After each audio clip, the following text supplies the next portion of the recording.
wie van de middag nog wel aardig mooi de zinnen erbij, maar er wie nu het ik een aantal buien en buikers actief vanuit een wat zee. En hoe van de morgen sprutsen, het weer bij mij in Haans weer eens een keer wiet. Er lag een centimeter aan sneeuw en van de morgen snijdt het ik nog licht. En dan hij in die sneeuwbuien matig zicht soms. En van die sneeuwbuien ben ik nog net heel oud. Hoewel, ik zei het al, van de middag kwam de zinnen er aardig bij. Zo de wind starig gewoon zijn wat sterker worden.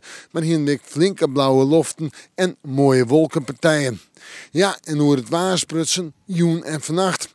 Werden kans op gledens, maar wie ik nog weer kans op sneeuwbuikers van een wat zee, sneeuwbuien soms en een paar opklarings. Temperaturen min 1 tot min 4 graden en de wind matig en vrij krachtig in het kustgebied uit het noorden tot noordoosten. Maar hier beginnen we met die waarschuwing van gledens. Morgen ik nog een paar sneeuwbuien of buikers, maar in de middag wint de zinnetrein. Een koude dag, 4 graden op die eerste peeskesnijn en de wind matig en vrij krachtig, viel het koud aan, komt nog altijd uit noordoosten. In de nacht ligt de frost, min 3, min 4 graden.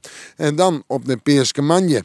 En daar met flinke wat zinnen, een protte zinnen en 4 of 6 graden. Prachtig voor alles wat georganiseerd wordt. Natuurlijk aan de koude kant. En de wind meestentijds uit het noordoosten. En die is matig en vrij krachtig, viel het koud aan. In de nacht wel ligt de frost, min 3, min 4. Het fruitsjoch. Tiesje een dag met een temperatuur om bij de 6 graden in de gelijkonwaanzin. En we hebben in de nacht nog altijd een lichte frost, maar een protte zin hier. En dat is positief.